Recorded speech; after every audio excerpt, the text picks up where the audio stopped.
told you that giving women money doesn't automatically give them power, that alone can empower or quietly reproduce the very inequalities it claims to fix? In this episode, we're asking whether economic empowerment is really the fast track to gender equality, or whether it's been oversold as a neat, market-friendly solution to a deeply political problem. We'll talk microcredit, land, migration, climate change, and why gender equality isn't just about jobs. It's about who gets to decide how the world works. I'm Aurora Brown, and this is Intersectional Psychology. Let's get into it.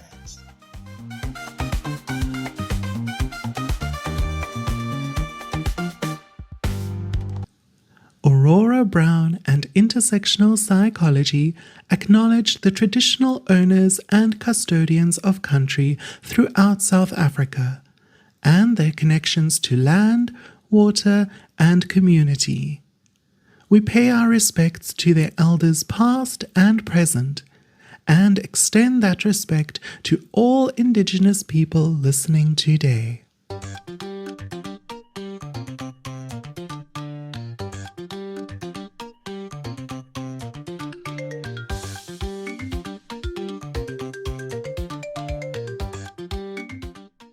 Episode 7. Is economic empowerment the most important route to gender equality?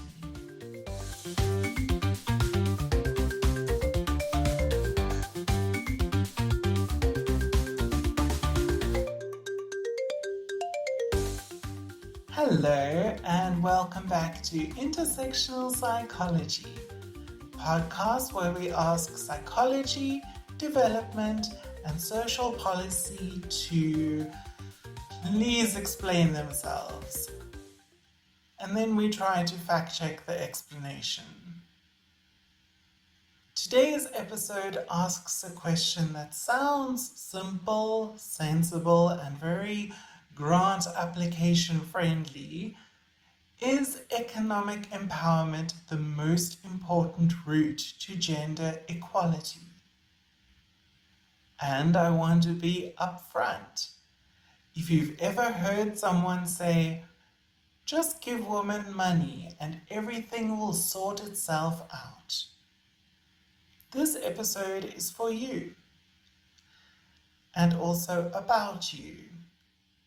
Because while economic empowerment matters deeply, treating it as the solution to gender inequality risks missing the actual problem.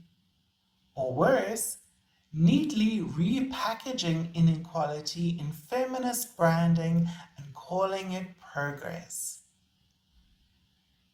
So today we're going to zoom out and then zoom right back in, looking at gender and development broadly, and then very specifically through an African and South African context.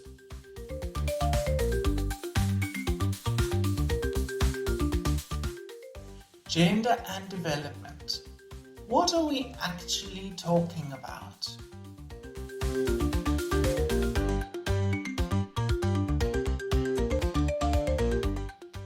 Let's start with the basics. In gender and development discourse, one of the most popular claims is that increasing women's economic power leads to better outcomes for everyone. Better health, better education, stronger communities. And to be clear, that's not wrong. But here's the problem.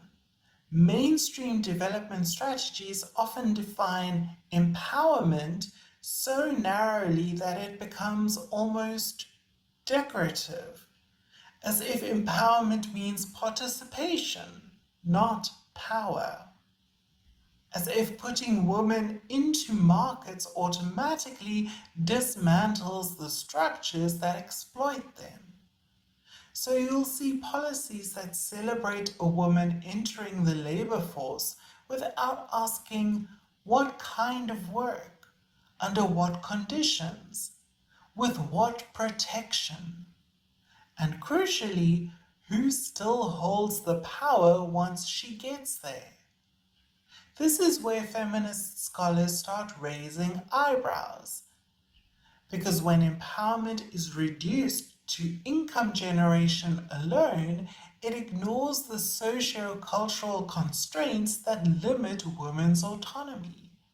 Things like inheritance laws and traditions, racialized land ownership, caregiving burdens, credit discrimination, and histories of colonial extraction that didn't magically disappear when women got bank accounts. In other words, not all women start the race at the same bread line, and pretending they do is not neutral, it's political.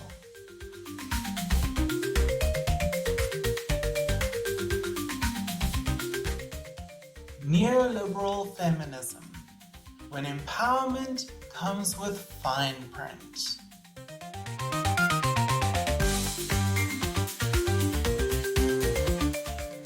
One of the sharpest critiques in this space comes from scholars who argue that what we often call, quote, women's empowerment, unquote, is actually neoliberal empowerment.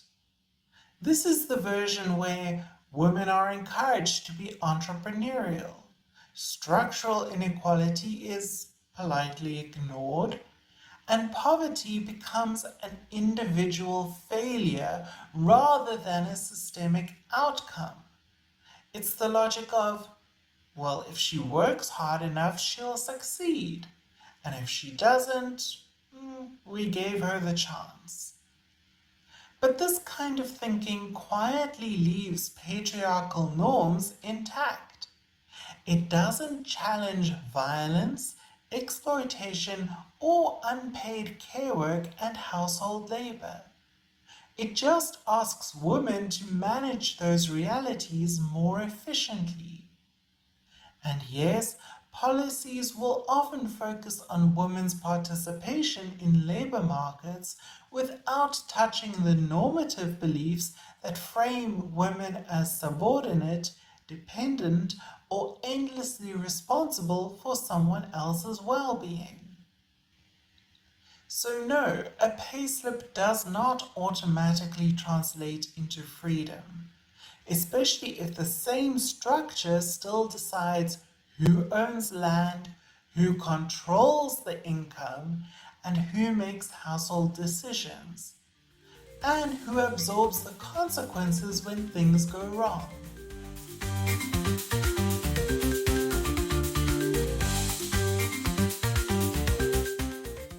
Agriculture, migration, and the multiple layers of exclusion.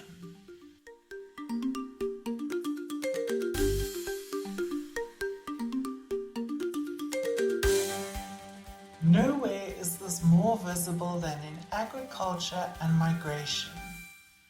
Rural women, particularly women of color, experience exclusion at the intersection of gender, race, class, and colonial legacies.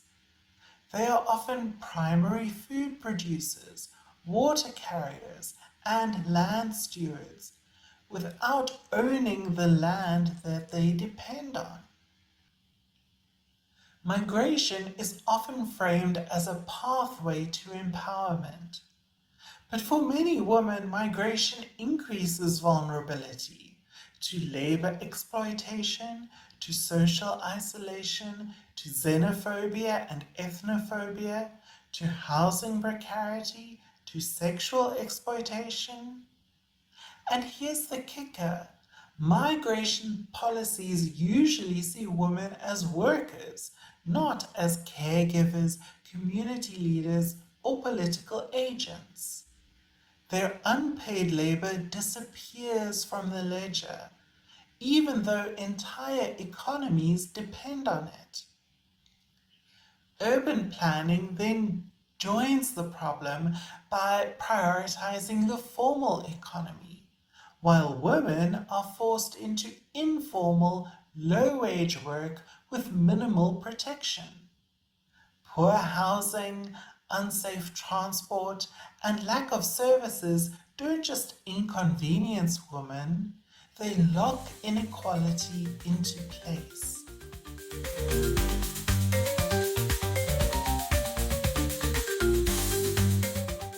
Climate change, gendered, political, and not accidental.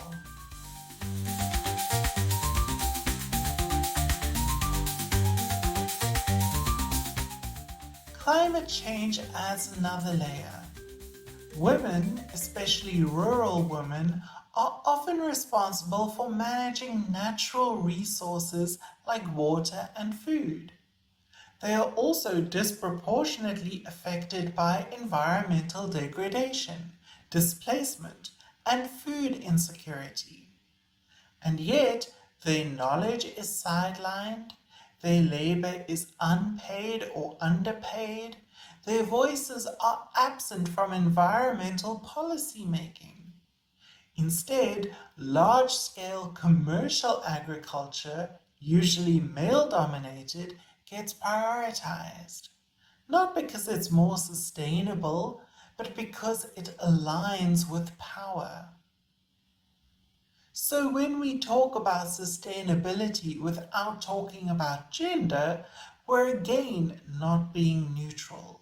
We're being selective.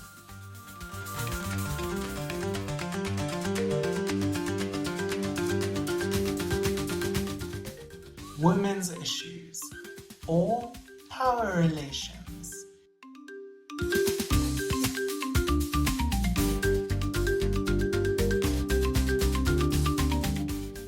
Historically, development framed gender inequality as a woman's problem. Fix the women, educate them, employ them, microfinance them, and the problem disappears. Except it didn't. Because gender inequality isn't about women lacking skills. It's about power relations. Who controls resources, whose labor counts, and whose voices shape policy. Intersectionality helps us see how gender interacts with race, class, disability, sexuality, and citizenship, producing very different experiences of marginalization. And development policies that ignore these intersections don't just fail, they often reproduce inequality under the guise of progress. In African contexts, this is especially visible in land ownership, political participation, and access to education and healthcare. Patriarchal systems still restrict women's access to resources, even when laws appear gender neutral. Because laws don't enforce themselves, people do. And people bring culture, bias, and power with them.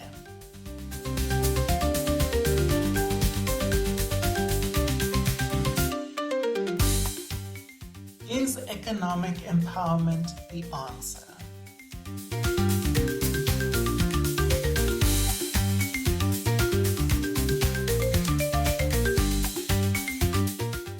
Let's be fair. Economic empowerment matters. Microfinance has helped many women increase their income, invest in their families, and participate more actively in household decision-making.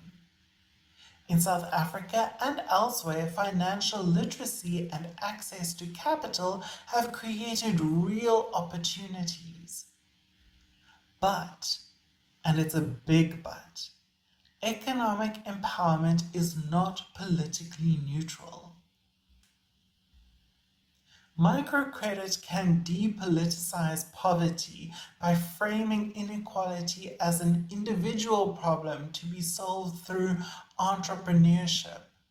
It can shift attention away from education, healthcare, land rights, and violence. And in some cases, it simply transfers financial risk onto women, while men retain control over finances. Some women don't even control the loans they're responsible for repaying. So when empowerment adds debt, workload, and responsibility without redistributing power, we need to ask, empowerment for whom?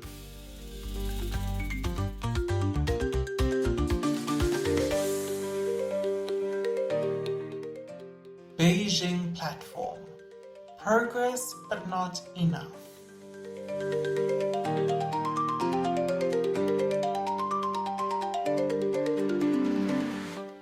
Since the Beijing Platform for Action in 1995, there has been progress. Greater political representation, stronger legal frameworks, increased economic participation. South Africa's constitution is rightly celebrated. And yet, we still haven't had a woman president. Gender-based violence remains endemic. Legal protections exist, but enforcement is uneven. Representation without power is not liberation. It's optics.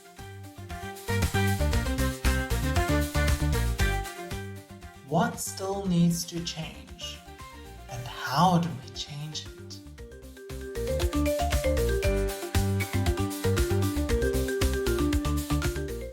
Gender equality will not be achieved through microfinance alone.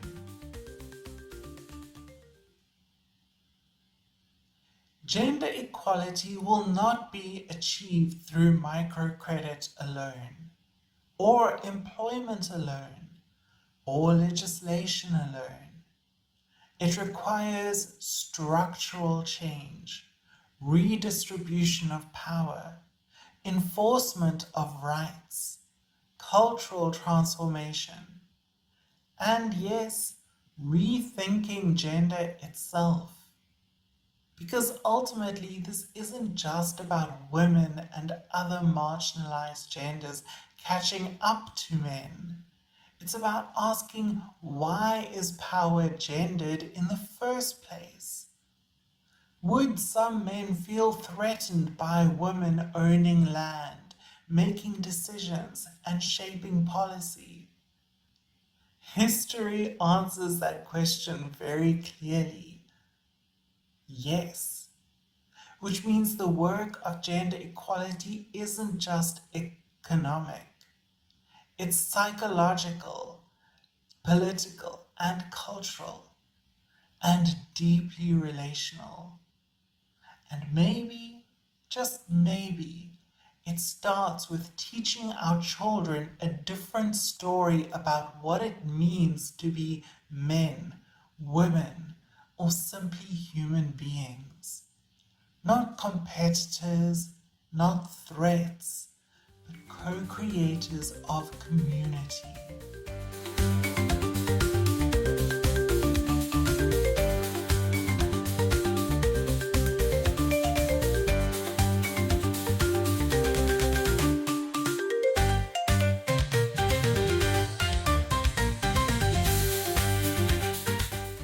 Before we wrap up, I want to ask a slightly uncomfortable question. What if empowerment doesn't always feel empowering? What if earning more just means carrying more? More responsibility, more pressure, more risk, without actually having more control? In the bonus episode, we're getting into the psychology of power without freedom. Why having choices isn't the same as being able to use them. And what really has to shift for empowerment to mean something more than survival with better branding. If that sounds like a conversation you're not quite ready to have, it's probably the one you need. Just go to patreon.com/intersectional psychology.